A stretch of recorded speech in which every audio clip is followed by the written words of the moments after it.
You don't know. You know? But we're all dying, that's for sure. But it's a very anxious time for sure.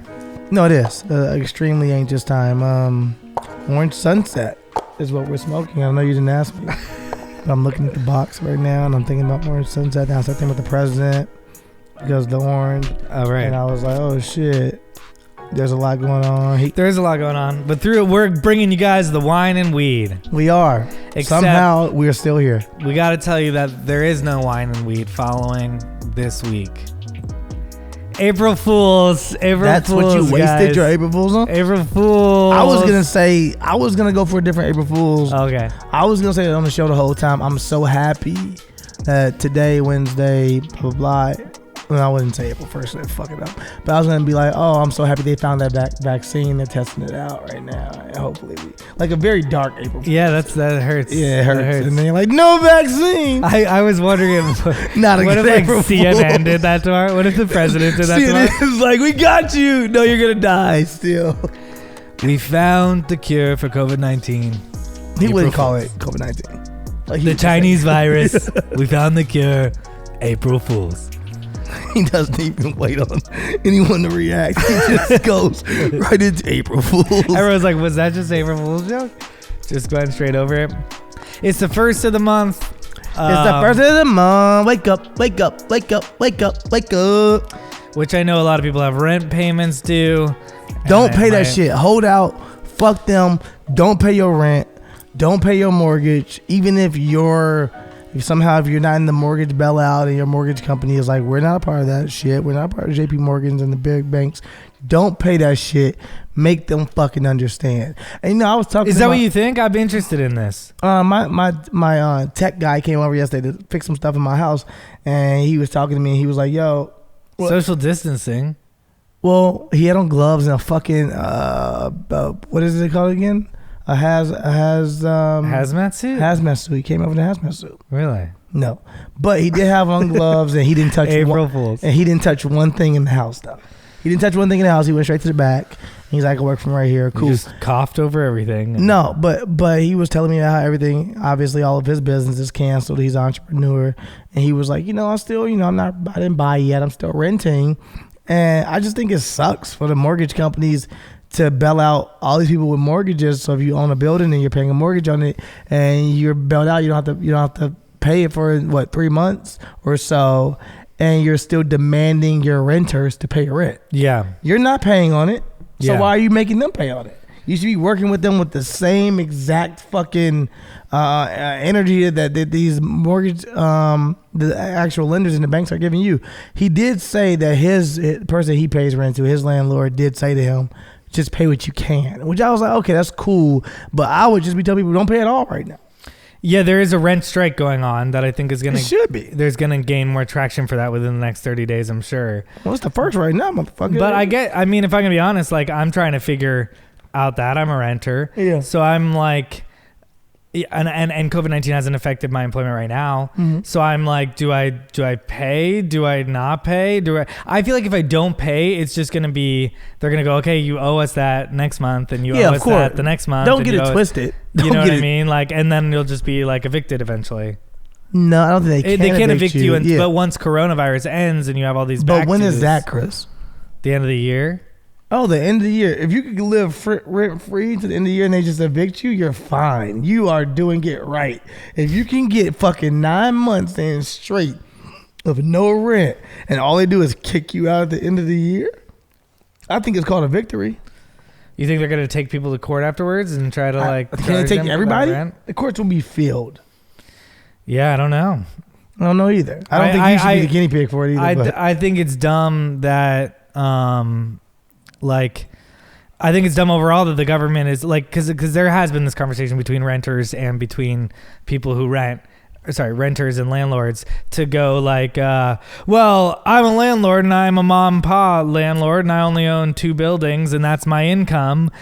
But in my opinion, it's like, well, you're taking, if that's your income and your income is low enough where you're going to get a government stipend, then you're going to get a government stipend and you're going to take my government stipend. Yeah. You know what I mean? Like, I don't know if this is as a renter, but it does feel like either way, it's pitting kind of these lower class people against each. You know, it's the government has a ton of money. Fight to the finish. And you know, so I don't know. It's interesting. I read a Facebook fight between landlords and renters this morning. I literally think there's nothing about this thing about COVID-19 that is not interesting to me.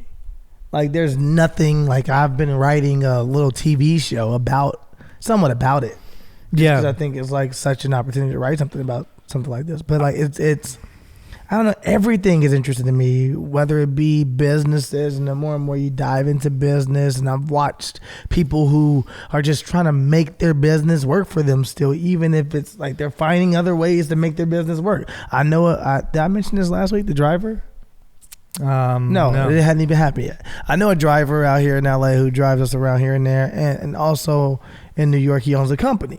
And he owns so many cars within the company, obviously, and they drive people. They drive celebrities around a lot. And he texts every single bit of his clientele and said, hey, during this storm and during all of this, what we will be doing is, if you need anything from the grocery stores, we'll be parking there at like 7 a.m. and waiting outside to get you hand sanitizer, wipes, Lysol, tissue, waters, whatever you need. And I was like, at first I was like, oh shit, that's dope. That's really nice of him. And I was like, that's not fucking nice of him. He's trying to make money because he doesn't know what else to do. Yeah, because he's not driving anyone else around, because he's like, I can't drive you around right now. Yeah. Because I'm fucked. So what can I do?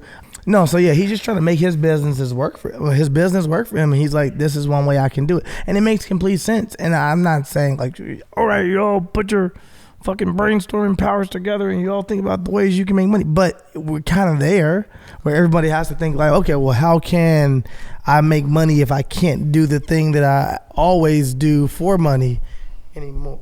I'm sorry. A lot of hair. I've been like obsessed with love stories during this time, to be honest. Ooh, okay. I found a lot of really good ones. I was telling you before the show that I kind of want to almost make a podcast just about Corona love stories. Yeah, I mean, one of my favorites. I know you said a podcast. Yeah, that'd be cool.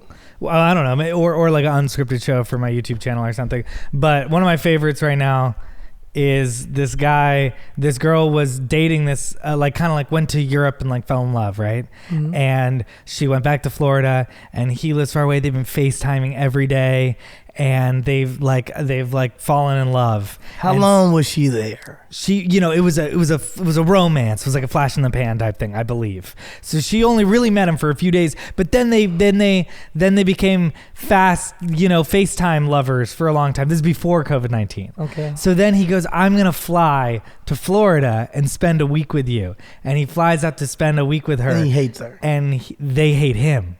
She hates him. Oh. She hates him. Her roommate hates him. They do not get along, and now he's stuck in Florida and can't get back to Europe. So he's quarantined with her. But why does he have to be quarantined with her? Because what else is he supposed to do? It's called hotels. It's called anywhere but here. Not everybody has the money to go buy a hotel. Also, it's not my responsibility. I just met you. I know, but it gets very complicated. I wish I would meet somebody for 2 days somewhere and think I have to let them live with me. No, it's you met him for it's like you have maybe a 3-month relationship with this person, so it's hard to just kick them out into the cold. 3-month FaceTiming? Yeah. You remember Skype, dude? You remember growing up? You would Skype girls all the fucking time. You didn't have to pay their rent or anything. He just came for a visit, and then she was kind of like, can't wait till this guy leaves, and then he couldn't leave, and then she was like, okay, I guess you can live with me, and then it's getting really annoying, and they don't like each other. There's so many of those cases. They can't leave, and they're stuck together. There's also another one that I've heard of a girl, 2 girls who were like in love, and when this quarantine happened, she was like, well, if I'm working from home now, I want to be with you, and she moved to, I think, Chicago to go be with the girl she was interested in, and they wound up having like this amazing kind of like honeymoon love story quarantine experience together. Of course. It's really easy. It's really easy to hate someone in quarantine. It's really easy to love someone in quarantine. I'm interested to see how many people, again, we said this before, but people break up after quarantine when the options are back open. Yeah. People are like, I can see people again? Maybe. Oh, I'm sure it'll be a big breakup season. It's going to be a lot of that. But send me any of your love stories. Either DM me them or write them in the comments. I'm just super interested, like you said, about how it's affecting everything. And I've just been really latching on to relationships as a thing that I think is interesting. Welcome to Wine and Weed. Yeah, we back. Can I get a lighter? Quarantine episode number 2. I get it. We got John Ross visiting via satellite. What's up, John? Hey, what's up, Chris and Sterling? I hope you guys are well. I hope you and your loved ones are doing well. I hope Nucky and Wrigley are doing good. Looking forward to being able to hang out with you guys again soon. Sterling left while John was talking, but thank you for the well wishes, John. Nucky and Wrigley wish your safety and health as well. We hope you're well as well. John, you crazy boy. John's you fucking crazy. John's got a new setup. Okay, does he? He's got a backyard now in the picture. Oh, I like it. Or maybe a front yard. Okay. Feels a little like a garage. Feels like my garage in my house. Your garage is kind of sexy, man. Thanks. I feel like you're hiding bodies back there, though. But welcome to Wine and Weed. Yeah. And am I going first? I will. Yeah. Yeah, it's your boy Sterling Steelo Brim, aka Skateboard Stee, aka S to B to your best to pre, aka is our third leg. No, it's just me, aka Black Mamba, aka RIP Black Mamba, aka 1 year anniversary of Nipsey Hussle, RIP to him as well, aka that dude, aka the goop in your gap. What? Is that That's new? mine. Oh, is that? Okay. AKA, shit. I have others. No one wants to help me. What are my others, Chris? You're stylist. You're stylist.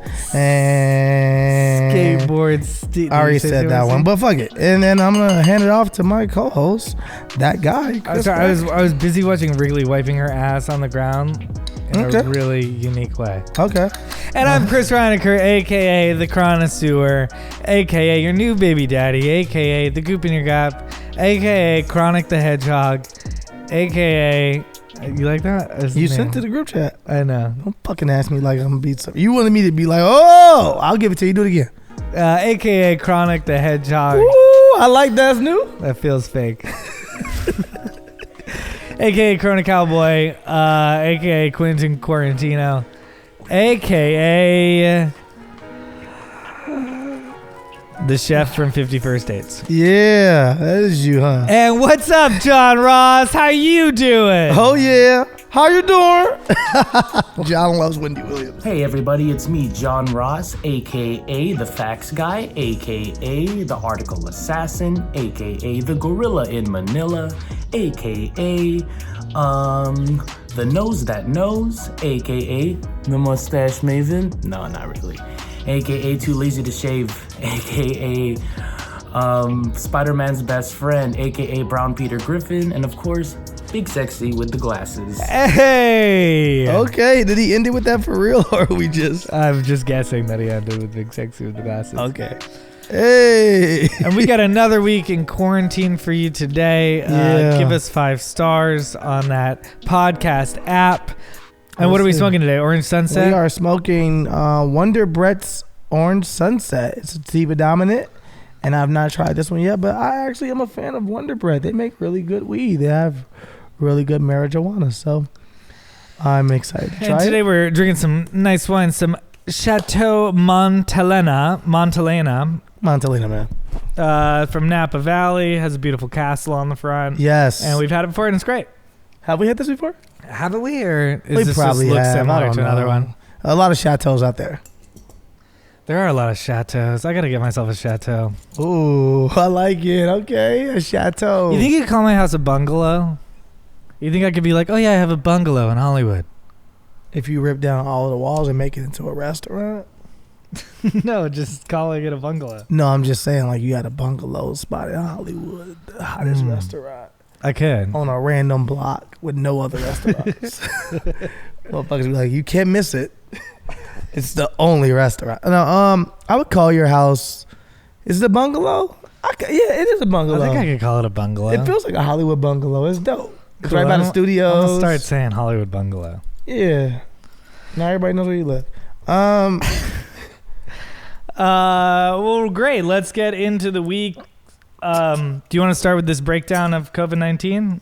Cool. I think we have no choice, right? Yeah, I think that's like the big story. As much as we don't want to make the show about COVID-19 every time with the coronavirus, Don't worry, we will talk about Tiger King. we will get into Tiger King.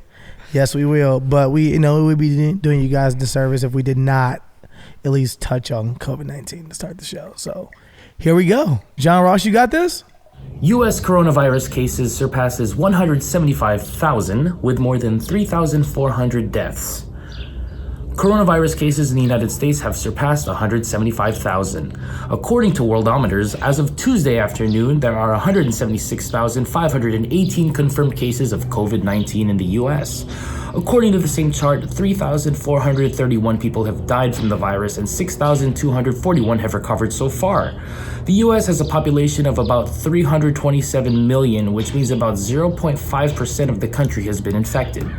Worldometer's COVID-19 data is trusted and used by Johns Hopkins, CSSE, Financial Times, The New York Times, Business Insider, and many others. Coronavirus is spreading. Coronavirus! I hear that in my head all the time. Yeah. It's spreading. It's spreading. The president and his administration today announced that they expect 100,000 to 240,000 deaths in the United States. And the scary part about that is our president, the same one who said this was not a big deal, is telling us it'll be 240,000, which means it could be more or less. But I don't know. I trust this guy. He tells the truth. No, I mean 240,000 people. I don't care how you look at it. I don't care how big your country is.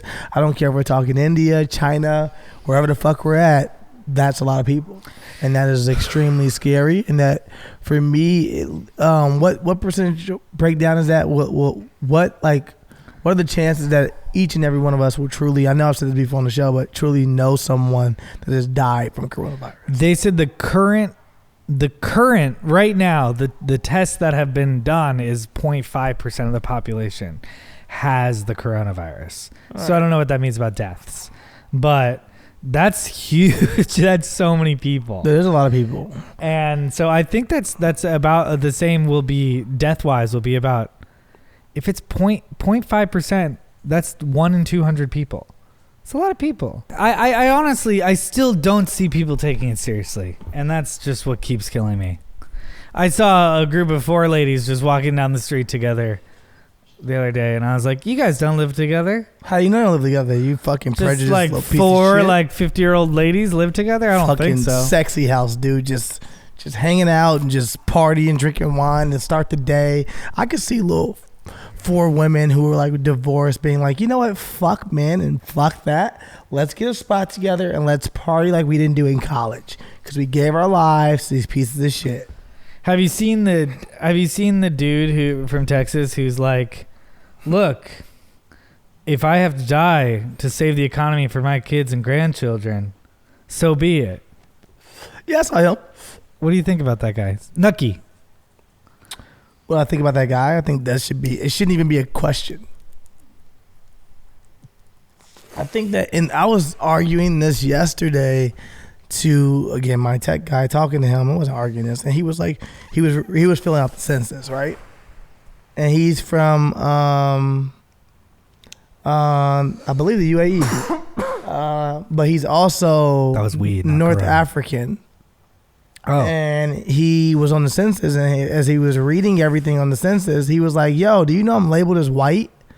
And I was like, what are you talking about? I'm looking at you, motherfucker. You're not labeled as white.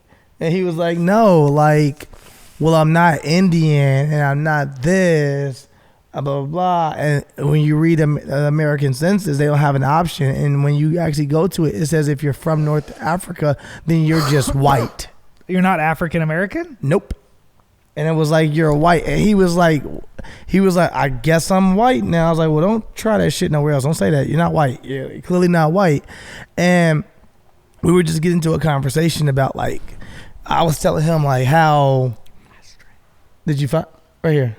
Oh, you see one? It's mine. Oh, it's right there. Put it right there.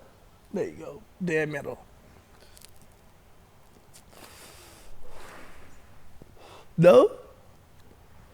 Yeah. I was like, well, in this time, we're going to have to depend on each other to truly put people first and not to put ourselves first. And I was like, and not saying everyone in this country is this way, because it's not the case. But I think a lot of times in this country, in America in general, it's preached to us like that First, you're in, and people care about themselves a lot in this country. I feel as though. For sure. I feel like, oh man. So I was even talking about this shit. I was like, oh, well, Y2K. I brought this up before on the show, I think. But Y2K, how Americans waited until midnight to find out if Y2K was a real thing, but China had already fucking experienced the new year, and they were like, well, we're gonna find out if Y2K is gonna hit. And it was like, you fucking narcissistic ass motherfuckers, it's already year 2000 in China. And I was telling him, I was like, I don't know if I really trust this country to put people first.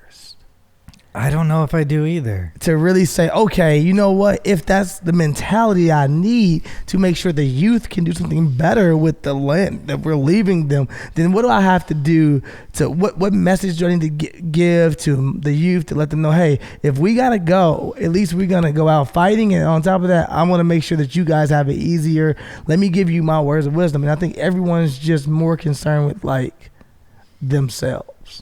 And that's why we get this. Well, it's totally brainwashed for capitalism in my mind, because there's another solution to this, which is like admit that this system is broken.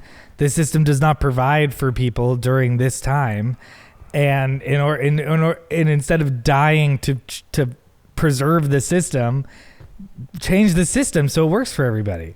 I think that we've again touched on this. The system is broken to you. The system is broken to me, and the system is broken to other people who kind of view the world as we do. But the system isn't broken. I've told you this before. The system isn't broken. I also think people have been brainwashed to think the system isn't broken. No. The system was There are plenty of people the system doesn't work for, and they still defend the system. I think you're confused on the system. Okay, well, yeah. What do we keep saying? Maybe we have to define the system. Yes, the system is not broken. The system was built for certain people, and the system works perfectly for those people. Mm-hmm. So the system is not broken. We need a new system. Yeah. That's what people need to start. Not the system is broken. The system is not broken. You're yelling at the Rockefeller. You're yelling at these people. Against you. The system was never built for you. The system was built to fucking bring you down, and you think the system is broken? The system is doing exactly what it's supposed to do. Yeah. So what you're saying is we need a new system. Right. And weirdly, I joked about this, I think. And this is not real. I do not want this. I want to say that right now. I do not want this to happen. But I was like, what's the worst thing that could happen? This is a joke. I do not agree with this. This is not all. But I was like, okay. The worst thing that happened, they're like, in the beginning, when Corona was first coming out, and COVID-19 first coming out, it was like, oh, the demo is old people. And I was like, this sucks. It's like, I got grandparents and I have old people means that my parents are older. Like, this means, no, I don't want these motherfuckers to die. I don't want my people to die at all. My parents, and that might be selfish, but I'm not ready for them to go. But if old people are all we have to sacrifice, we might get rid of a lot of the racism and a lot of the other things and be able to actually put together a new system. But I think the system has constantly been passed down. So I mean, it feels like a ship is sinking, and instead of like jumping on it and trying to build a new ship, they're like, I'm gonna save this ship for my grandchildren. It's like that ship is going to the bottom of the ocean. You said that you feel like they're saying, I'm gonna save this ship. This sinking ship that maybe worked for me or sometimes didn't work for me. But I am brainwashed into thinking that this system is the right system. Yeah, I thought you the point is slightly to the side of your point. It's just I thought you tried to say like, oh yeah, this ship, save the ship for my grandkids, and your grandkids like, I don't want that ship. Yeah, well, let that ship go. Yeah, exactly. Let that. I don't want. We're gonna put. You're gonna die. I'm gonna put new walls on. I don't want them. Just buy me a new ship. Also, it is so hilariously ironic to me that this guy is like, we got to start thinking about the future. It's like, haven't we been talking about climate change for like 10 years? Yeah. And you haven't given a fuck? And all of a sudden, it's going to affect the money, the thing we made up? Guys, we made it up. We made it up. Like, I get that, like, there are consequences and rules and legalities, but we fucking making it up. We made up. We made up the paper. We didn't make up trade. We didn't make no, up of course not. value. And we're still gonna owe money even if we go like, money doesn't exist. We're gonna burn it all. We can't do that. But at the same time, like, you're just used to it working this way. It doesn't mean it can't work another way. Like, and it's impossible for people to understand that. Yeah, I mean, it goes with the old saying, like, you can't teach an old dog new tricks. And I disagree with that. But I think it's a very rare old dog that's willing to listen. Okay, I was curious just in reality, because I have been hanging out with a 12-year-old dog. Can I teach it a new trick? Oh, have you tried? I'm trying to like teach it to heel on walks. It's not very good at heeling, but I'm like, is this an old dog and you can't teach an old dog new tricks? I mean, they say that. I don't know. I've never tried to teach. Is that a rule of science, or is that just? I don't know if you want to do like a weird, and I know you don't work there anymore, but a weird BuzzFeed video. Like, what the fuck can you teach an old dog new tricks? Yeah, I tried to teach an old dog. I met 7 elderly dogs, and my father, and I tried to change all their opinions and teach them new tricks. You could do that, but like with both old people and dogs. Yeah. Oh, I like that experiment. See if it takes a special person or See, a that's special why you dog. were great at this. Like, I mean, I was into the video with just the dogs, and then you brought the old people in, and I was like, "Fuck, this is viral. this is video gold." Or that's why I'm not good at it and make it too complicated. No, I liked it. Yeah. Or maybe we both make things complicated because I enjoyed it thoroughly. I was like, "Yeah, shit."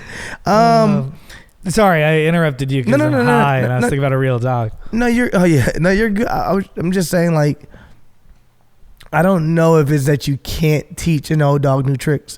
I think it's the willingness of the dog that it varies. I think if that dog wants to learn something, that dog can definitely learn a new trick. I see old people do new shit all the time.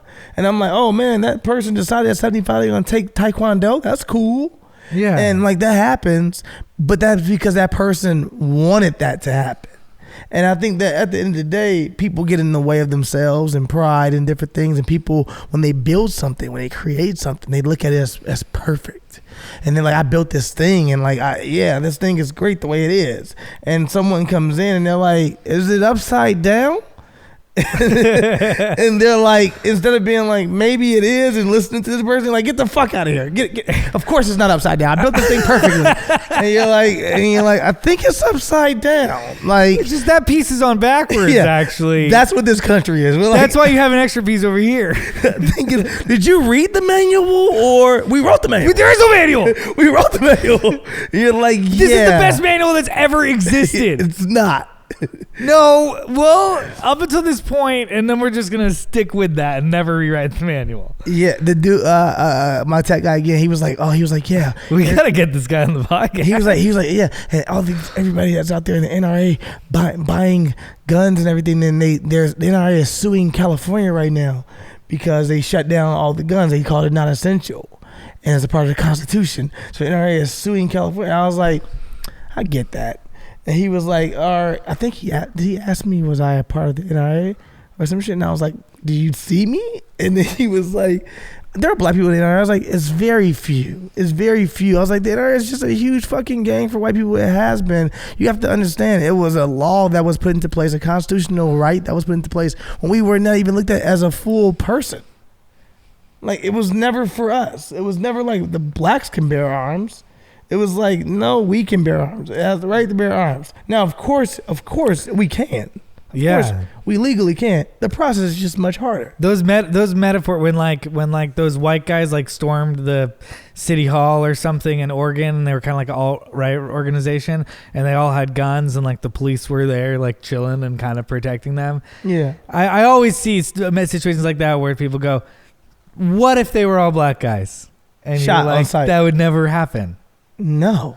That wouldn't even start to happen because we have to organize some shit. First of all, we gotta. Nigga, I gotta organize a meetup. This is crazy. No, it would never happen because, of course, number one, it's so hard for black men. I'm not saying only felons or non, whatever. I'm saying black men in general to even get a gun legally. Like, we go through the process and you feel prejudice of like, oh man, either you don't want me. I'm not saying it's impossible. It's definitely not impossible. People do want your money and you can get a gun. They love giving guns. Yeah, but it is definitely harder. Yeah. And it's not looked at as like I think a white guy with the right to carry, and he holds his head up a little higher. He knows like my rights, and that's what I was telling him. I was like, these people have been waiting, because of course we all have friends who bring up martial law, and I'm not necessarily saying it's not true.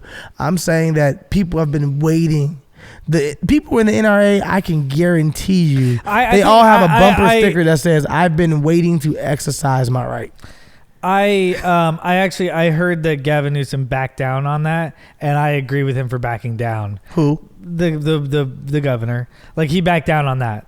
On what? On the not considering gun scores essential. Oh, and they're still closed. So I think mostly all the guns are still or maybe the story. I almost picked it to talk about on the show today. It was like backing down. Oh, okay. He's backing down or something. But I agree with the gun owners. I do too. I understand why they feel it's an essential business and how it can be categorized as one. It makes you feel safe, and that could do good for your mental health if you're that type of person. I'm not, but like, do you think it's reaching that level of like, man, it's about to get so nasty, rioting, it's gonna get blah blah blah, it's gonna get ugly on everybody? Or do you think like, no, we got it under control? Because I don't think we have it under control at all. I don't think so. I think it's gotten really ugly. There's one story that we can talk about that's on here about homeless, the homeless. Yeah, and where are they going to go? And, yeah, I saw that. I didn't read that story. Actually, me and my tech guy talked about it. Do you want to go to that one? Yeah, why not? Stick in Corona Land for a while. Don't worry, guys. Tiger King talk is coming. Las Vegas parking lot turned into homeless shelter with social distancing markers. City says parking lot marked to distance residents from each other was best option after virus forced another shelter to close. Images of homeless people sleeping in a converted parking lot in Las Vegas have sparked criticism, even as the city officials described an emergency situation and say the solution was the best option after another shelter was forced to close amid the coronavirus crisis. Over the weekend, authorities in Las Vegas needed to find an additional sleeping place for the city's sizable homeless population when a 500-bed overnight shelter closed after a client tested positive for the new coronavirus. Officials turned a parking lot into a makeshift shelter, saying spaces for sleeping were drawn 6 feet apart in observance of federal social distancing guidelines. Do you think that's cool? I mean, I guess that's cool, right? My initial reaction was cool as well, and then I read replies to it on Twitter, and I was like, I can see why it's a problem. And I was like, that's very true. So what are the replies? A lot of people were like, well, here's my country in Europe, and here's what we're doing for the homeless, and showing like, giant warehouses with beds sat like 6 feet apart from everybody, and like they're taking care of the homeless population because they don't want it to spread. Like they're making it a government responsibility to do that. And then there was, of course, a lot of people that were like, Las Vegas, looking for housing. Bet there aren't a bunch of empty hotels around. And I was like, well, practically, how would you fucking do that? You mean how? Could you really make a hotel into a homeless shelter? I don't know if you're making, I think they're saying like, even if you made a portion of it. Yeah, or like a giant ballroom. Las Vegas has 100 hotels just on the strip. Not 100 for real, but maybe like 25 just on the strip. Like, and we're not even saying on the strip, but on the strip. Cool, let's go on the strip. If you make, and they all have at least 500 rooms at minimum. So do you agree if you just make 25 of them in each? So at first and I make was them like, double beds, and cool. just say you're getting like, room really with somebody shitty. else. Yeah. Well, but then it's like spreading coronavirus. Oh yeah, I guess. And then it's like, will those be cleaned, and cool. Who will clean them? They're empty anyway. No one's staying there. Yeah, but will they get cleaned, and who will clean them? And we'll clean them at the end. They lived in dirtier fucking situations.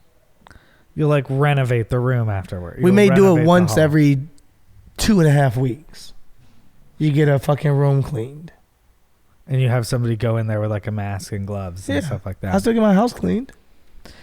I mean, I agree. I mean, I think that if we are this culture that like is like, and billionaires will do the right thing, then it's like time for giant businesses to like kind of start doing the right thing. You're asking a lot of giant businesses. Or the government should step in, and we should stop rewarding giant businesses for everything all the fucking time. That won't happen. Our government is ran by a giant business owner.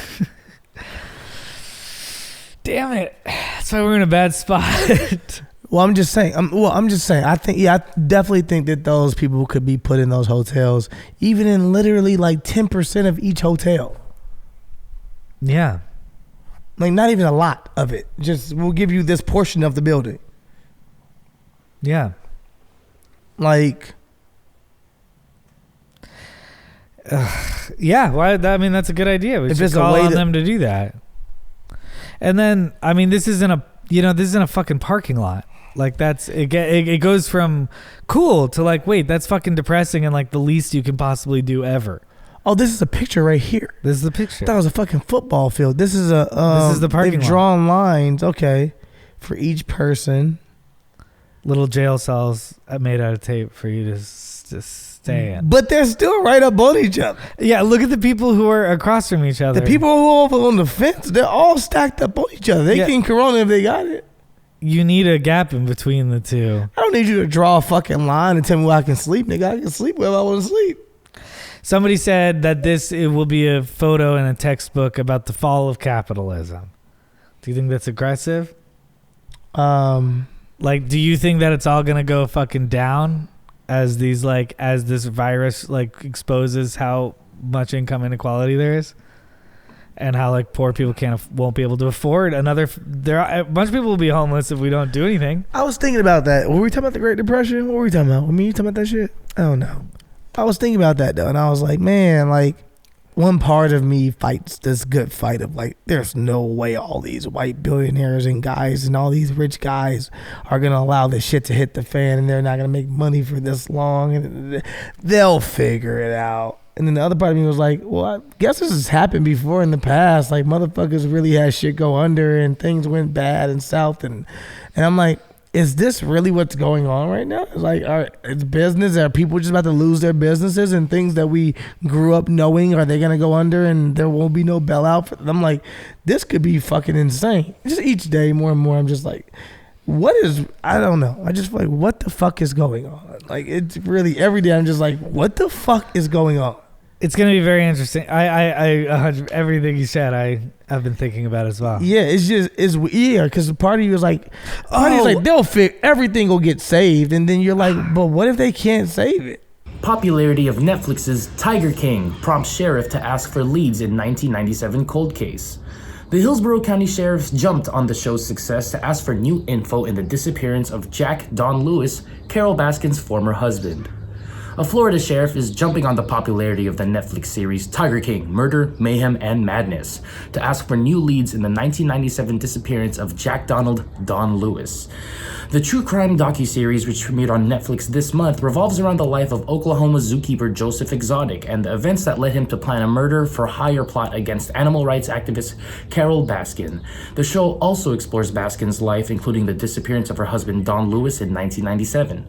Tiger King and its strange but true story has fascinated the internet, its success seemingly fueled by captive audiences sheltering at home during the coronavirus pandemic. Just like me. I haven't watched it though. John, you haven't watched Tiger King? All right. So what's up, blood? What's up, cuh? What an amazing television experience Tiger King was, right? So look. So Tiger King. Well, let's give a background for anybody in the future who hasn't seen Tiger King yet. Are we doing spoiler alerts? Like, is our podcast we gonna do like a spoiler? Yeah, we're gonna give you spoilers for sure during this because both of us have seen it. Yeah, so I'd like to get in a real ass Tiger King conversation. I don't know if I'm gonna give you as much as you want from me. I just want to know what you thought about this crazy story. I love this. I thought it was it's a documentary that just came out, and 7-part documentary series that starts about Joe Exotica, a man who has a private zoo. I think it's just Joe Exotic, but it is more fun to say Joe Exotica.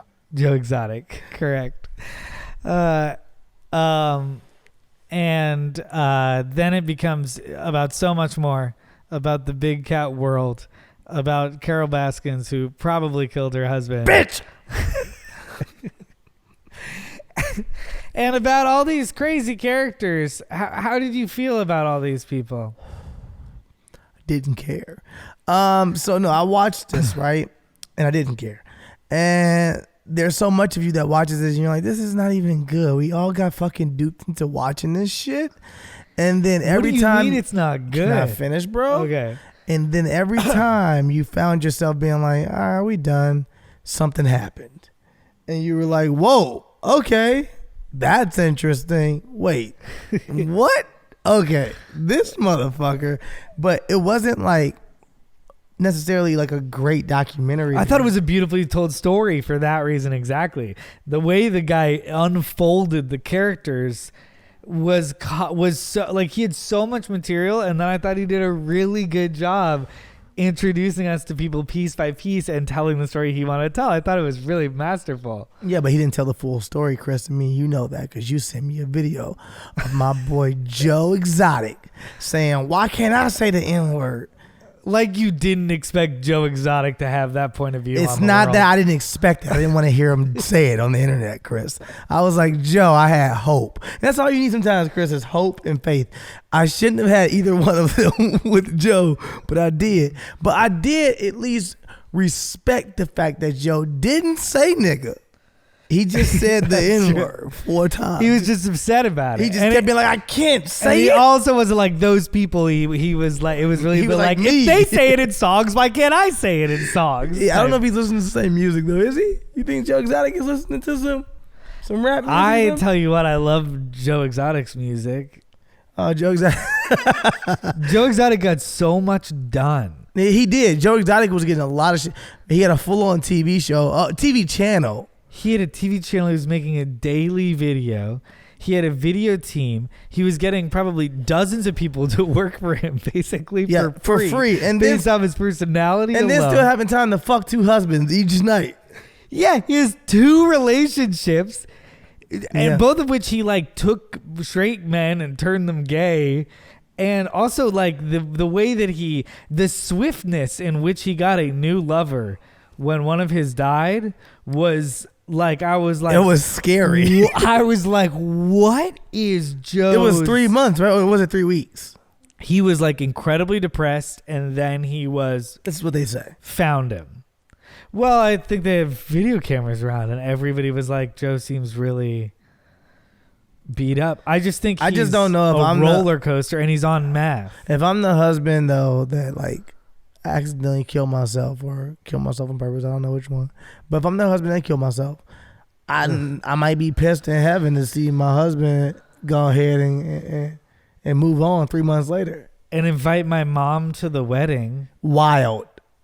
That was the funeral speech was the wildest shit I have ever seen in life. The funeral speech was. Why did he think? It's not like this person died at 85 in a natural death and we're like, we can all have fun here. This dude was roasting a man who had just killed himself. It was the wildest speech. He was like, you know him, and we would do and like his balls were legendary. His balls, you guys know. Anybody in here ain't see his balls, you're lying. And people did not like, he had good balls. He had good balls. We did see his balls a lot.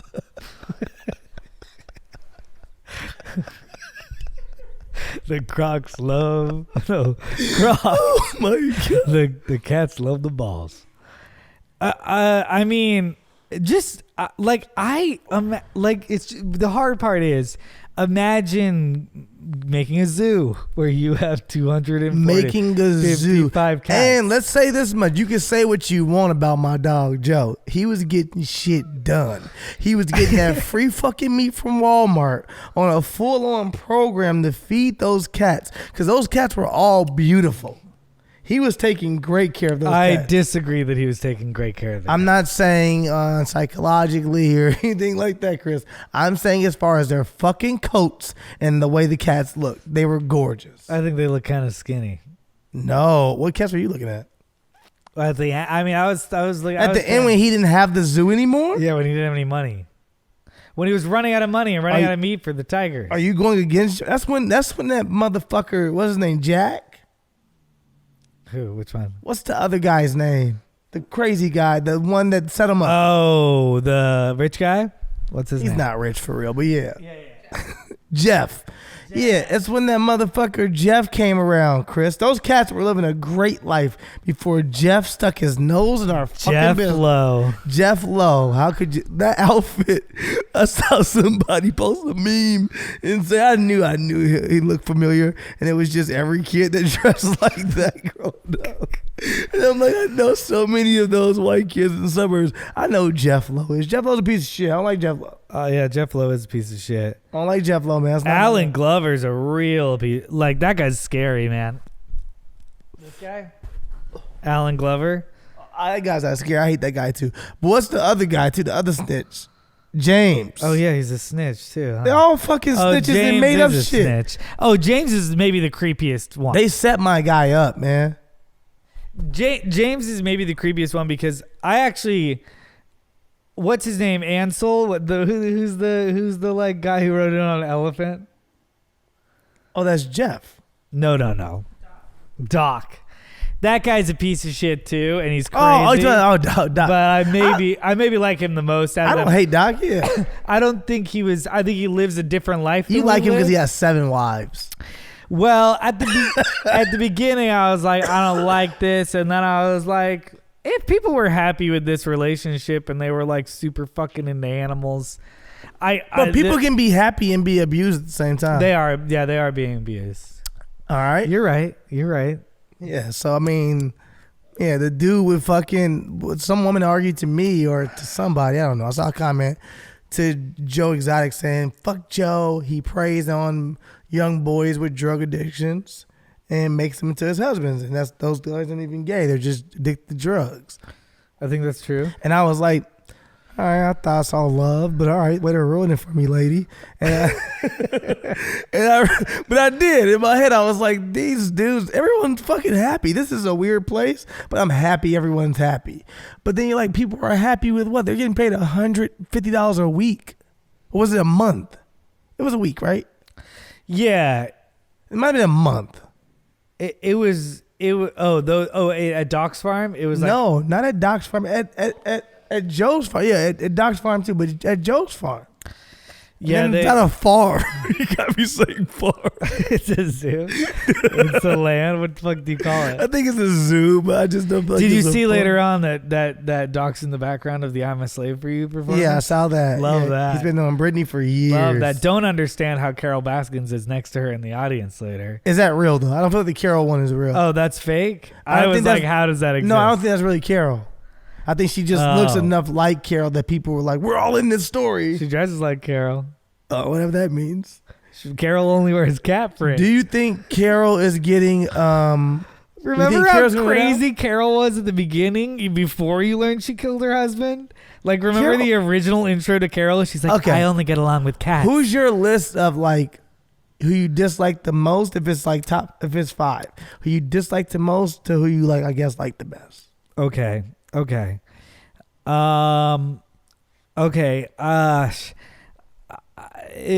Carol Baskins, I rarely empathize with her. I thought she was manipulative to people.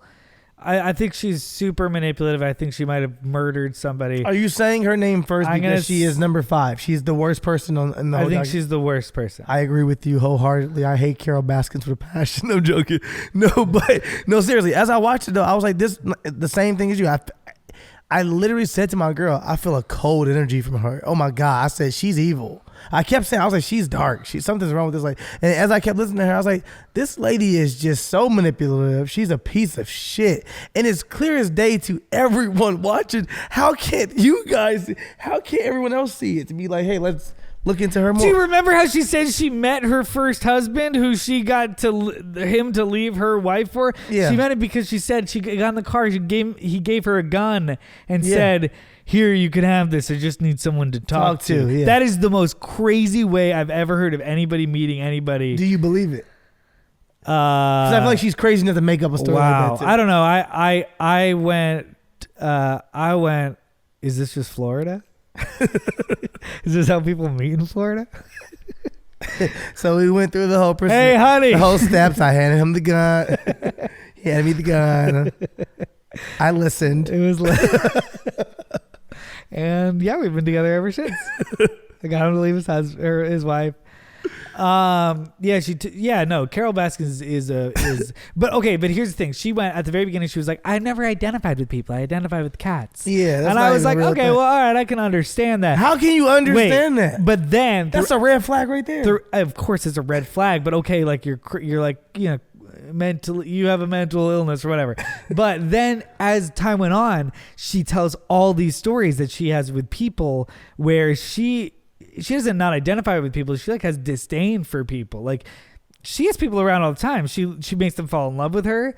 She manipulates them. She knows all about people. She's not an introvert. She's like a psychopath.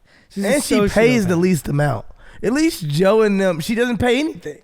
She doesn't pay anything to anybody. She gets everyone to work for free. She's so manipulative. Joe is like, I got 150. Fuck it. That's what I got. If you guys need a place to stay, I'll give you a trailer. Yeah. And he's like, yo, but like that's camp. what I got. And motherfuckers are like, all right, and I heard you have meth too. Fuck it. So everyone there, I feel like, was on meth. So it's like Carol Baskin works on the UCB formula. Yeah. It literally pays nobody. But yeah, so. But they they like put you, but then it's like, I'm a level 4, I'm a blue. Actually, that's how theaters in Chicago work. That's too. funny, yeah. It's like I'm in section 2, level 4, and once I get to level 5, then I can audition. And you for wear section that 3. shit so proudly. Well, yeah, if it's your world. Yeah, it's your world. That's what I'm saying. You Carol know? Baskin built the real world. So she knew it. She knew how to do that. She was like a master manipulator. I think James Garretson's a terrible person. I think it's that dude who like owns strip clubs and that fat weirdo who snitched. Who wasn't even asked to snitch, was like, is snitching happening? I'd like to get in on that. Hey, I don't like James Garrison at all. Like, James Garrison's a super snitch. I hate his energy. I love that we're just breaking. This show has just become a fucking Tiger King after show. Welcome to Tiger King After Show. We are your host. No, but James Garrison, yeah. You know what? For me, I don't like any of these dudes either because, you know, one of my nicknames is your stylist. And none of these people really have a lot of style except for my boy Joe. Joe is the only one who comes through each week with fucking fits on. He gonna get his fits off. He don't care who sees him. Even if it's just the cats, he gonna get his fits off. 100%. It was amazing how many times he never had a repeat outfit. Why would he? when they were recording every day. For 7 years. And I was like, he's never had a repeat outfit. Yeah. Did Joe have real money? What we talking about here? Did Joe ever have real money? I don't get how he got in the game. I still don't get how he got in the game. All you need is one tiger. I can teach you the ways. Come to my seminar. All you need is one tiger. $2,000? Were you like, a tiger is only $2,000? Bro, when he said 2 racks, I was like, why the fuck would I not have tigers? Like, fuck any home security system. If I could just get 2 tigers and they just stay in my backyard, that'd be so dope. What if it had the total opposite effect and just made more people get more tigers? Probably kind of will. $2,000 for a tiger. He said $7,000 was for a good one. Like a snow leopard. That's not a tiger. That's still a lot of money.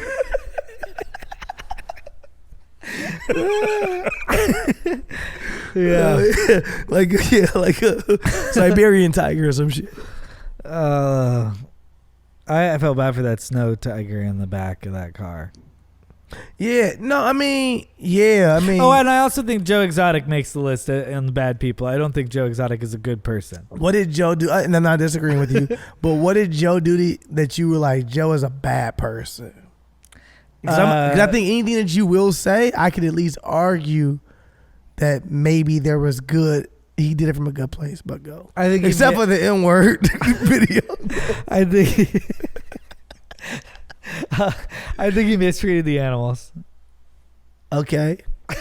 So you think that Joe's communication skills were one-sided at times? You think only he was communicating what he needed from the animals, but he wasn't allowing them to communicate back? He wasn't listening? I mean, I think the animals were put in like restrictive, abusive situations that tigers shouldn't be in. I can agree. They were literally used to be a cub and then put like way back in like a garage, essentially a garage somewhere. Like, okay, question. You know what I mean? It's not like if you got a tiger, you play with that thing every day. Question. And this is just made up, right? So tigers run, you know, the wilderness, and they run the jungle, and they running around and doing whatever they doing, right? Okay. And they're free, so to speak. They're all living the same life, free. How do you know what like a tiger's ultimate goal is? Like, how do you know that tigers don't want to make it one day to Joe Exotic's place? And they like, man, I can't wait to make it to the league. And they called Joe Exotic spot the league. They like, yo, I can't wait till I can go do shows for people, man, and hit the road, and like a musician almost. There's one of those tigers out there, but I think the majority of the tigers. There's one of those tigers. One of those tigers. Well, also that tiger is not the star anymore. They were a star when they were a kid. They're all child stars. All the tigers on. That is true. Nothing else. This is your best argument. They're all child stars, and we know child stars are fucked up. It's not gonna come out well. That is true. You're literally birthing this. As soon as you're Truman showing it. As soon as you're fucking birth, you're a star. You're a star, and then it's time to go to work. And then you get put in a back cage somewhere. Oh, they're Michael Jackson. Yeah, all the tigers are Michael Jackson. All the tigers are young stars. Yes. And then they grow up in this world that we expect. And then they turn out a little not like normal tigers. Yeah. And then you're like, oh, man. Now you're going, but how do you know they didn't want to be? But they're not stars. They're not Michael Jackson afterwards. They're fucking... They're Lindsay Lohan, man. Oh, man. They're like the local kid who thinks he's a child star because he was in one thing. Yeah. Oh, they're not Michael Jackson. They're the local kid who never bounced back, and he still lives in that moment. Yeah. Well, that's the one that wants to be the star. Most of them are like, what? I want to hunt. The Philip Seymour Hoffman. They're like, I want to hunt. The Philip Seymour Hoffman in Lone Cane Polly. I never saw it. You never saw Lone Cane Polly? I've seen scenes from Lone Cane Polly. Make It Rain when Philip Seymour Hoffman's playing basketball. You've seen that scene before. I think I watched it like in the background sometime. Fuck, I like the movie. I like, and I've watched scenes afterwards and gone, that's funny. Check it out. I'll do it. I'll do it in the quarantine. Yeah. All right, I apologize. I think the guy without legs seems pretty good. I'm sure he's the only somebody. Good person. Why is he there? We should save him. I don't know. I think he seems like a decent person. I think Joe, when they were like, Joe's made a hangout for weirdos, he's made a little X-Men, Yeah. When he said that, I was like, he kind of has. He has, though. And the one person who got their arm ripped off was like, I want to go back and show them. That was crazy how they just went right back. Yeah, but I think she was kind of normal too. Yeah. That was the most normal. That was a good person. The guy with the no legs, to me and her, both the amputees, they had been through enough that they were like... Amputees were good people. You never meet bad amputees. You never meet mean amputees. You never once. Lieutenant Dan. Lieutenant Dan was an asshole. That was perfect. Fucking Lieutenant Dan was horrible. But otherwise. But in real life, no, never. Anyway, that wasn't Florida. Wait, he was from Oklahoma. Yeah, Oklahoma. Florida. You wanted to give Florida this victory. I just thought it was Florida the whole time. That was Oklahoma. Aren't white people weird? White people are weird. I mean, I watch Joe Exotic shit, and I don't know. I fuck with Joe like the long way, but of course, white people are weird, man. I didn't expect I like anything. Joe though. I do like Joe, yeah. I mean, he's done some things wrong. Yeah, but I feel like Joe has a decent heart. Do you think? I think if he gets, do you think he should be released from prison? I don't care if Joe gets out. I just care that Carol goes in. I agree. I think it's very dangerous. I think if Joe gets released from prison, it's beautiful and also terrifying. It's horrible because he'll be a star instantly. He's wanted the whole time. Make so much money. He'll make so much money. We will buy into Joe so quickly. He will be so happy. He may open the biggest fucking zoo in all of the United States in Las Vegas. He'll have Suck on that, show. Jeff Lowe. Yeah, no. I mean, do we want that for the world? Do we want to release him and have Joe be rewarded for his shittiness? I don't think he's shitty though. I think you need to watch your mouth. I think he has done shitty things. You can do shitty things and not be a shitty person. Stars. You can do shitty things and not be a shitty person. I don't think Joe is a shitty person. I think Joe is an inconsiderate narcissist. You think so? Yeah. No, Joe is not a 100. narcissist. You think Joe cares Joe about is himself? 100% I'm narcissist. joking. Joe Oh, yeah. has Joe TV, motherfucker. You think, I don't know, he's a narcissist. I literally would do 10 episodes just talking about Why don't we just do this show right now? just the After buzzed. fucking And Tiger we'll be- King. Yeah, drunk or high. Yeah, give us your ranking of top. So it goes Carol, James, Jeff. I hate Jeff. Then Are you ranking Joe as a worse person than Doc or not? He is on the list as well. Then Doc. I'm asking where you throw It'll Doc. go then. Ooh, I think Doc is just a smarter, shitty person Yeah. than Joe. I don't think They're he's all a- shitty. Yeah, I don't think he's a better person than Joe, though. I know you said earlier you thought Doc was probably a better person. I don't think he's necessarily a better person. I think No, I he's a don't- smarter person. I'll scratch that from the record. I don't think he's better. Oh, yeah, person yeah. So I think it goes Doc and then Joe for me. But they're all shitty people, this list. Joe, for me, I just like Joe's heart. I don't think he's doing good at all. The way. Also, I think I like Joe's authenticity. Yeah, me too. I think he means well. He's just crazy. He means what he says too. Yeah. You gotta. He's appreciate like, that. I'm a killer, and then he's like, did you try to kill her?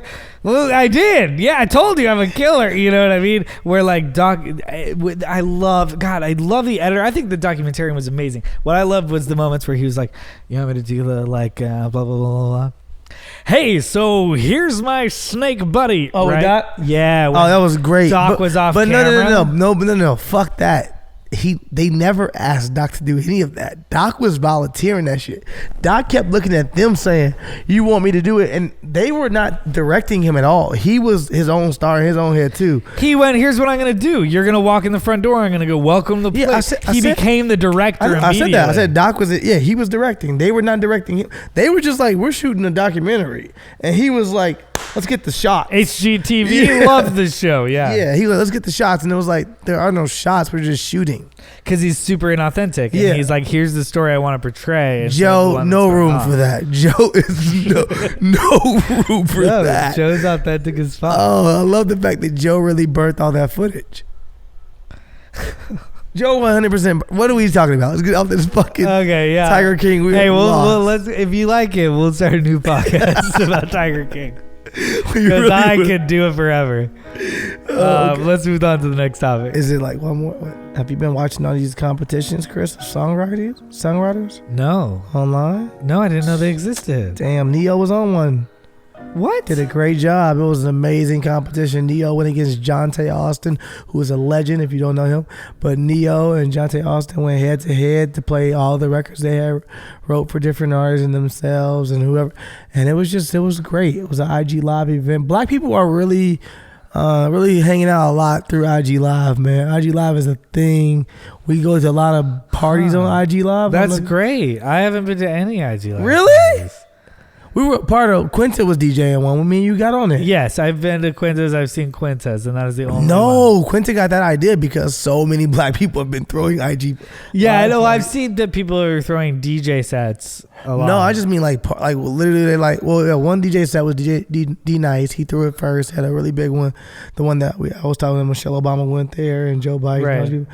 But then from there, people have just been like, you know what? Fuck it. We're gonna have these IG Live parties and we're gonna just keep going to different rooms and getting more and more people on. And I don't know. It's just cool. That is cool. It's really cool. I But could then they get did the on a party. songwriting fucking competition. And first it was the Dream versus Sean Garrett. I don't know if you know either one of those people. Yeah, And then the Dream, right? yeah. And then the second competition, well, the first one, I'm sorry, was Swiss Beats versus Timbaland. Uh-huh. They went first. Then Dream, Sean Garrett. So they just wrote new songs for this? No. They just went through their whole catalog. So records that you may have forgot that Timbaland produced. He may have played a it was Justin like a Tim- DJ. It was a DJ off, basically. A record for record. You're like, let But me hear your was record. Timbaland actually there? There's or- Timbaland playing it. Timbaland's playing his record. His own records, his own hits. And Swiss Beats That's is like, so here are my cool. own hits. So then from there. That's so dope. Yeah, so then Sean Garrett who wrote like all these huge records for Beyonce and Chris Brown and everybody else, he did his songs. And then Dream, who wrote records also for Beyonce and Rihanna and himself, he wrote Umbrella and he wrote all these different records. So then that sounds awesome. Oh yeah, so then they went. I'd love to see Swiss Beats play everything that he's produced. Yeah, so they're gonna keep it. I think they're gonna keep it going. We know other friends that were talking about getting this competition who are big songwriters and being in it. But it's been super dope. But we went to the one with Neo and Jonte. Well, we went to it. That's cool. We tuned into the one with Neo and Jonte Austin, and it was fucking super dope. It was just dope because it was a good energy. So Neo's playing his own hits. Jonte Austin's playing his own hits. Yeah, Jonte's playing his records that he wrote for people, and then Neo's playing his records that he wrote for himself and for other people. Oh, that's so sick. And they like throw back and forth. Yeah. So they're like, all right, that's a good record. I got one to beat that one though. Check this one out. Yeah, and everyone's like, yeah. So I was just random shit. I'm just telling you. No, that's good. That's happy in the Corona times. It is. No, it's really cool. It really I think is. People are looking for ways to socialize and have fun, and even though we're distancing from each other, we can still be social. This is true. You want which one again? Is it one of John's or? I was gonna say the Prince sex one. If you want to talk for a while. The Prince sex one? The guy who quarantined with all the women. Oh, yeah. Thailand king self-quarantining in Germany with 20 women. Servants report. First of all, you got snitch-ass servants. Get that fixed. This isn't your typical coronavirus quarantine. Thailand's King Maha... Ooh, we gonna get into it, y'all. Thailand's King Maha Vajiralongkorn. What the fuck is that? Who has been... vacationing in Germany this month is now reporting self-isolating in a luxury hotel there with an entourage of 20 concubines and servants, reports say. The 67-year-old is said to have booked out the entire Grand Hotel Sanabishi in the Alpine resort town of Garmisch-Partenkirchen. Y'all didn't choose the right nigga to read this. After obtaining special permission from local officials, according to the Independent. Other hotels in the region have been ordered to close during the coronavirus outbreak. So all the other hotels are closed, and they kept one open just for him and his 20 concubines. Man, the income inequality stories keep coming. I'm sorry if you want me to hit you with the next line. But it's not clear if whatever his last name is very long, guys. And we all see it. Y'all can be like, that's long. 4 wives are among the group of women. It says it's not clear if his wives are among the group of women. The newspaper added. Damn. I just want to hit that last line right there. It's not even sure if his wives are amongst the 20 concubines he has at the hotel. This is not a good example of social distancing. This is not. But what if he has tests? That's then it's okay.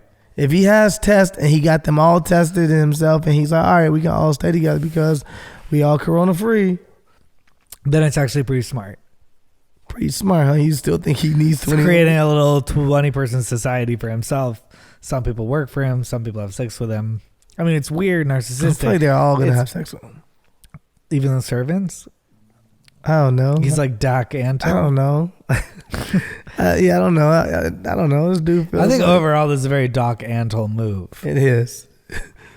Everything will reference back Tiger King on this show from now on, people. So either you watch it or you don't understand us. No, it's, I don't know, man. Like I think it's unsafe. I think 20 women is aggressive, man. Like, it's aggressive. Nobody's happy. No. Nobody's happy. Like, it's one freak that was happy the first week and a half. She was like, this is crazy. This is everything. But she's even like, this is a lot now. She's like, this is much. I think maybe there's a chance that 2 of the women became really good friends. And yeah, definitely. And they're like, hey, it's crazy. When we get out of here and we get our phones back, I'll follow you. Yeah. Yeah, he totally might be R. Kellying those girls right now. What? Yes, he's that. First of all, for the 20 people, for the servants to report this mean they're not allowed to speak to anybody. Oh, he's R. Kellying them right now? They're like the servants report. Like, this is awesome. Like, hey, insiders have told us. And also I realized that they did count themselves as part of the 20 people. They did. So we don't know how many. What if he has like, What if he has like fucking 19 servants and it's just his one wife that he's in love with? And he's like caring for the 19 servants. Like a lot. He's like, hey, I serve you guys now. It's Corona time. It's Corona time. Sorry about everything. No, I don't think this guy sounds like he's that guy. No, I love thinking about the fact that nobody on a personal level in that relationship is happy. You know, or you think he is? I mean, he can't be. What I find, I don't know. You think he has any friends, or it's just the women and the servants? I think he probably cool with one of the servants.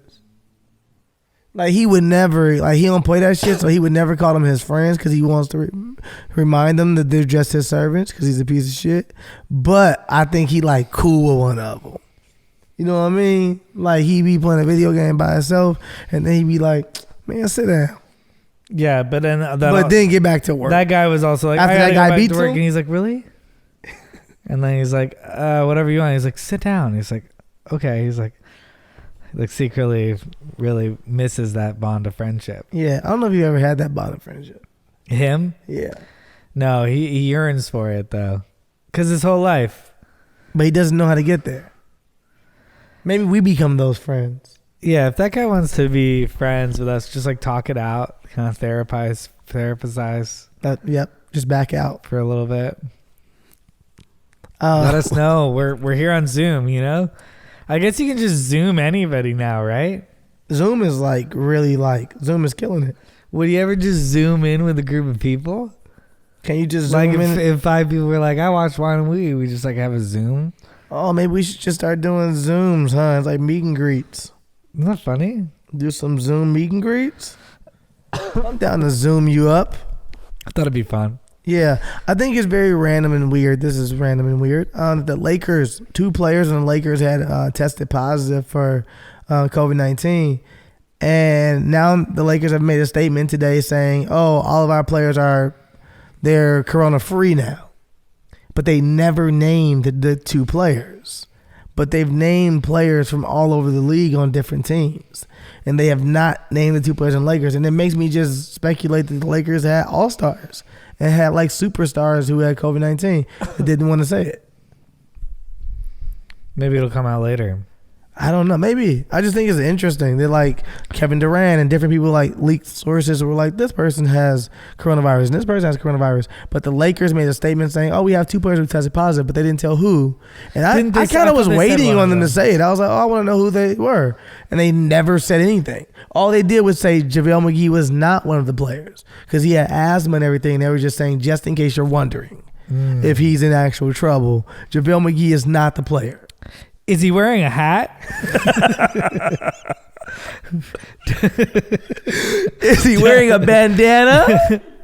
Does he have a red shirt on? Okay, the player is clearly KCP. Can you guess who? It's a mystery. No, it was LeBron. Oh, don't wake daddy. Isn't Don't Wake Daddy terrifying? All right, let's get into this last bit. NYU Dean sends REM dance video as part of response to students' call for tuition refund. The Dean of New York University's Tisch School of the Arts sent students a 2-minute long video of herself dancing to REM's Losing My Religion as part of her response to calls for a partial tuition refund. Like many schools, the university have moved students off campus and switched to remote teaching amid the coronavirus crisis. The transition led students at the art schools to call for a partial tuition refund for the remainder of their semester. Spring 2020 tuition and fees of Tisch typically cost $29,276,000, according to the school's website. Students have argued that their tuition covers in-person teaching and equipment for classes on acting, dance, production, and film, while remote learning cannot provide. A Change.org petition to refund partial tuition has garnered over 2,500 signatures as of Friday afternoon. In response to the request for refunds, Tisch Dean Allison Green sent students an email on March 22 writing, I am told there is not a lot of trust right now. One of you wrote that remote learning will be cheaper for us, and if you don't have access to the equipment and facilities, it is not worth it. Green said that she does not have the authority to refund tuition and that doing so would be challenging at this perilous moment. Having to switch to remote learning in the midst of global pandemic in the last 2 weeks is not revenue making in the slightest, Green wrote. This is in fact costing the school and the university millions more, as they have turned immediately to help students move or return and to prepare faculty staff for unexpected new duties. According to Green, a majority of the school's budget goes over to faculty salaries. She added that the campus continues to pay for faculties and equipment, whether or not students have access to them. This is embarrassing because Tisch School of the Arts is like a really good theater and dance school, and this dean is terrible at theater and dance. She's like a bad dancer. Theatrically, it's corny as fuck. What are you doing right now? I don't know what does it mean? What does it all mean? What did you think it was going to add to the email? No, I'm really asking. I'm so confused. I watched it confused because I heard one thing that John said, and then I saw this, and I was like, these are two separate things. It's so disconnected. It's also like even... It's like really restrictive as well. It's like it's no good. It's not a really good dance. No, it's not a really good dance. Oh, okay, that's a nice. That was like a little TikTok. You can make a TikTok out of that. She's freestyling. Number one, she didn't put any thought into this. She's freestyling, but she's not even feeling it that much. No, it's not prophetic at all. It's literally like this is.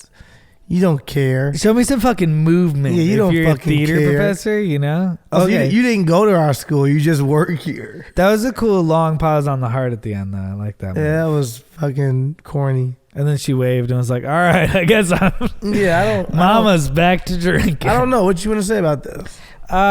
Well, I agree with these students who are demanding a partial refund. I don't think every single topic can't be taught online. I think it's cool that people are adapting and continuing on life in general with that. But I think specifically like either or the professors have this huge duty on top of already, I'm sure, their kids being home from school and I'm sure they have their own busy, crazy lives, but now because they are professors at NYU, they owe every single one of those students that are in the NYU School of the Arts one-on-one time, because what you're doing, that's part of the reason you're being in this person's presence and you're paying for their classes, because they're at this caliber professor. Otherwise you can watch fucking Samuel L. Jackson's Facebook class on acting. Why isn't Samuel L. Jackson's Facebook class better than this person's vlog? I don't know. Theater and acting aren't lecture classes. They are experience classes, and they're exercise classes, and they operate around interacting with other people and interacting with the professor who's actually there. So I agree with them. However, if each professor is like, this is an awesome time to teach these students about maybe what the future of theater could be. What is live stream? What is this? What if we can imprint? And we're now like turning this into an experiment of, if this was a long-term thing, what theater could be in this space? I don't know. Maybe some of them are doing super creative stuff like that, but I don't think they are. I don't know. I agree with these students that this is not what they're paying for, and it's tens of thousands of dollars. And NYU buys land all over New York City.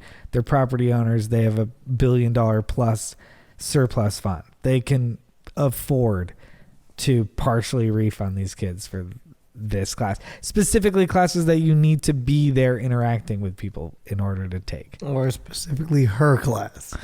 Also, you just fucking fucked it up even more by doing this tone deaf fucking response. No, I agree with you.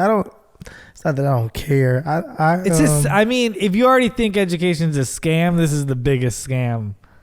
Like, I don't want education to be looked at as a scam, and when you see stuff like that, it feels like a fucking scam. Yeah, I don't know. I don't know why you would think that. Or do you think that there is some kind of like, oh, we're scamming in regular education, but not in theaters and arts? I think it's a scam across the board. No, because you can No, learn things. I didn't say you didn't learn things. You're gonna get from it what you put into it. 100%. If you go into school and you go into school, you're like, I'm gonna get this from it, then you're gonna get that from it. If you're actually putting that work in and get that from it. So I'm not gonna say it's a complete scam. I'm saying the actual same system around it. It's all a scam. It's like, yeah. Well, you can probably make the same argument for science classes in which you need to actually do something in order to learn it. But like there are probably a lot of math classes and English classes, but and science has actual formulas to it. But you can take online. Science has actual formulas to it. I think I think art is about everyone having different styles. I think it just shows a different perspective. That's what art is. I don't think that about science. I think that science is kind of like, hey, this is formulated and this is what this is. Well, you might, but if you specifically were taking a lab in science where you need to be doing this in order to learn it, yeah, like they should refund that money. You should take that lab later. You know what I mean? Question: have you ever watched? And I'm not arguing. I'm just playing devil's advocate. Have you watched film and learned from film and not actually done anything? Just learn from film as an actor? Yeah, I mean, you could change the program, and that's what I was saying about. Yeah, but man, I'm just asking. Yeah, but I didn't pay any money to do that. You know, if you're going now, watch these films and think about acting. Why am I paying you to tell me to watch these films and think about acting? I could do that without you. I'm paying for this professor and this experience. But you can't do it. I don't know. You don't think you can do a lot of it without that person? You don't think you can do all of it without that person? I think there's certain subjects you can, and certain subjects then why are you here if you don't value the fact that it's that person? I'm just asking. Yeah. I'm just thinking in terms of education. Like, what else are you fucking paying for? You're paying for spending. Why would you pay $10,000 to spend your time thinking about acting, or to watch a lecture on acting? Like, you want to be doing that and performing it and watching other people and learning from them. Well, I don't know. Tell me I'm wrong. I don't know if someone's having a great class in an acting. I don't think you're necessarily someone's wrong. having a great time in an acting class right now, because I see acting classes continue to happen. I don't think you're necessarily wrong at all, but I'm asking you, do you not think you can give yourself an acting class at home? Do you not think that you can learn from watching others on the screen or watching others audition tapes online or whatever? I'm asking you. For sure. Do you not think you can teach yourself at home? Yeah, I guess if you're a professor, you should totally like pivot to a quarter about self-tapes, because self-tapes are things actors will have to do. So let's just work on self-tapes, right? I don't. But I mean, that's true. If that's why you're here. If that's why you're here, though. What if you're not here to actually get into film? You're just here to do theater. Yeah. Yeah, you're here to do theater for a theater education, like the people at Tisch School of Arts, and then they're like, well, you'll watch a lecture about the lecture about the book you're reading. It's like, well, I already read the book. I just think it's like you've signed up for these classes to do the lab, and if you're not there to do it, then you need to refund these people. That's not fair. Well, they can still let you do it on self-tape, no? If you're an NYU teacher, I got a lot of ideas. Can they not grade you and say, hey, send me a self-tape if you're doing this? They totally can, and they can like pivot to what it's like to record for yourself. You're right. I'm just asking questions. No. They could. That's gonna be. I wonder if a lot of professors are, a lot of like older theater professors at NYU are like, how can I make this a section on vlogs? I don't think that's the way they're thinking. But they might be really. I'm sure they're really creative thinkers, and they're thinking of some way to pivot in this time. All right, I'll start identifying with teachers. I'm going in a circle. No, I think these kids deserve some money back. Yeah, I think the 100%. I was just asking. I identify with you as teachers, but I also think NYU has plenty of money. They do. They do. You made me feel better about that, because that was my argument, is that they would, of course, own the buildings. They should, but if they don't, mortgages and rent in New York is extremely high, especially where they're located. And I don't know. They're a private university as well. They might have bills to fucking pay. So that's what my argument for them was gonna be when you were like, but you. There's an NYU endowment fund or something like that. I was looking for it. I can't find it, and it's like in the billions of dollars. You can't find it. I can't find it. It was a response that somebody had. I believe you. Online. And they were like, "This is how like NYU has this." I also want to believe you, but I do believe you. Yeah, I don't know.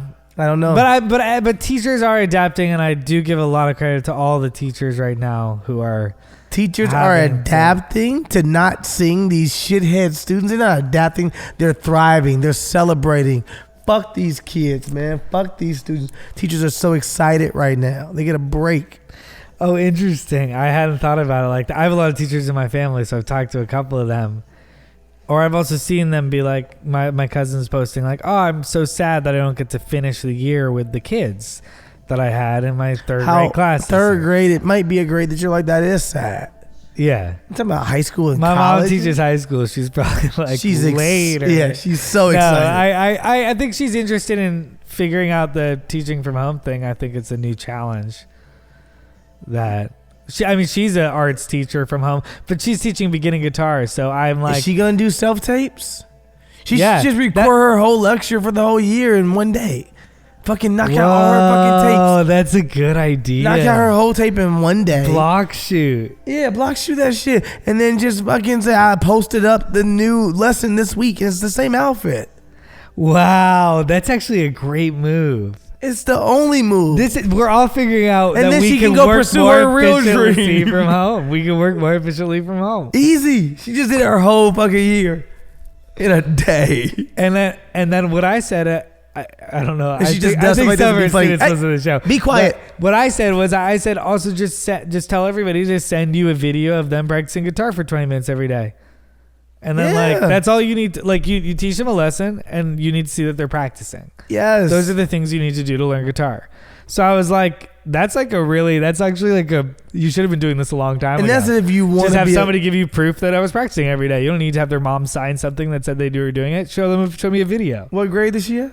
She has high schoolers. High schoolers. And that's if she wants to be a good guitar teacher. If she just wants to teach guitar, then she could just give them each step each week and not care if they're learning it and tell you that this is your final. And if you pass it by getting it right, playing this one song I want you to play, or whatever it is. That's true. 4 songs. You made it easy. I made it like, hey. It's still involved. Here's a way you can make. I'm trying to let her the rest. kids work harder. Sorry, you kids. You did.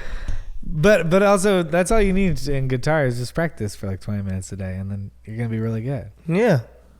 I believe that. Did it. Wow. Well, we talked about the future of capitalism, coronavirus, Tiger Kings, and... lots of Tiger King.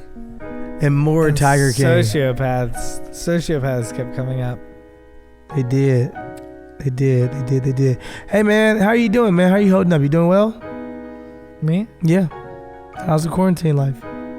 It's okay. I just got sad because I thought about sociopaths. I thought about Donald Trump, but I don't think he's doing a very good job. It made me sad. You don't think he's doing a good job? No. Donald Trump? No. It's crazy. No, I don't think.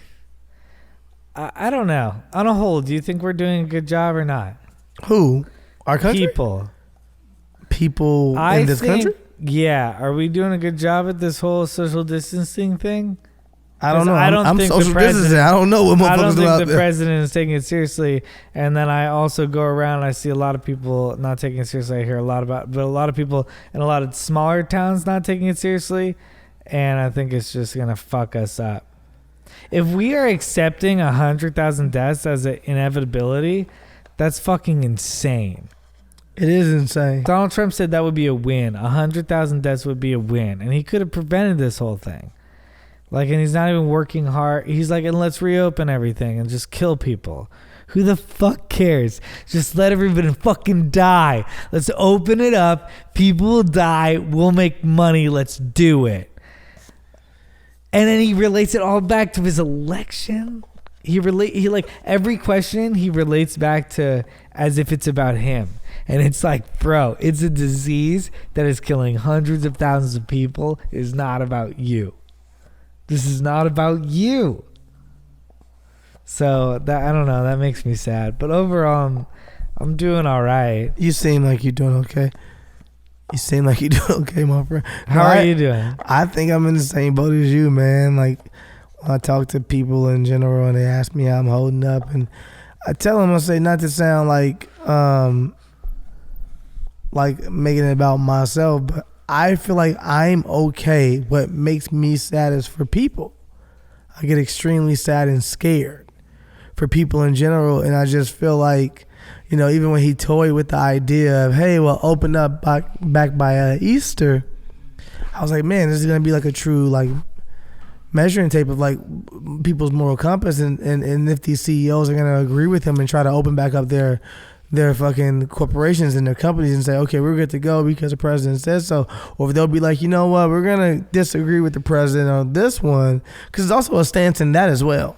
And being like, hey, we're gonna disagree with you from the political side. Like, oh, if you stood with him before, or if you stand with him for whatever reason, then you got to make a decision on that front too. If he says, I'm open, well, I'm giving you the green light to open shit back up. No, I think you're crazy. So I just was more afraid because I feel like people are not necessarily doing well. So times get hard, things get crazy, you know, desperate times call for desperate measures, and you might say, you know what, fuck it, I'm going back to work because that's more important than feeding my family. You're not thinking right. You're not thinking about the fact that you may be exposing yourself. It just makes me scared for people because they may feel like they have no other choice and feel like, well, fuck it. If they're threatening, because every state is in saying we're gonna keep your water on, or we're not gonna fucking evict you, we're not gonna do this stuff. Some people are still like kind of leaving it open in the air and being like, hey, well, you know what? I've heard Georgia say, you know what, we're gonna make sure during this time that none of our actual citizens are paying for water or power. We're gonna make sure we keep it on no matter what, if they're gonna turn it off. And I haven't heard everyone say stuff like that, so that scares me too, of like people get into a place where they're like, well, I ain't got water and power, I can't make any money, what do I do? Well, I gotta survive. So now all chaos is gonna break loose. And I'm also afraid because we haven't hit a first of the month while all of this has been intact. Well, first of the month, people, you lose a lot of your money on the first of the month if you're a renter and you're living paycheck to paycheck. So I'm pretty afraid I don't know, I think we'll reach a new level of urgency in this month because people, I don't know. You think people should pay or should not pay? I just know so many people who are losing jobs. People should, if they can't pay rent, they can't pay rent. I don't know. I agree 100%. If you can't pay rent, you can't pay rent. And it's that simple. I can't that's pay what you. You say, hey, I Put can't me out pay there. rent. Do what you got to do. I can't pay you. I'm sorry. And also, I think that rent should be forgiven for people who can't pay it, because I think that's 100%. Insane to go put people who are paycheck to paycheck in debt for for something that they have no control over whatsoever. I agree. If somebody's like a server, or if somebody, you know what I mean? In industries where they can't work at all. I agree. Yeah. Anyway, we hope you guys are staying safe on the first of the month. Yes, we really do. You guys make sure you're social distancing, okay? No, seriously. Quarantine that ass if you haven't already. I don't know why you wouldn't have, but make sure you lock yourself in. We trying to all get through this thing together so that we can all touch you soon and have a live show or something like that. Just so, you know, we can make it through this. You know, you're invited to come back next week, drink some wine with us. We're going to be here next week? Weed with us. All right. Yeah, fuck it. Cheers to another week of us not getting COVID-19. What? Stay safe out there. All right, zip it up and zip it out.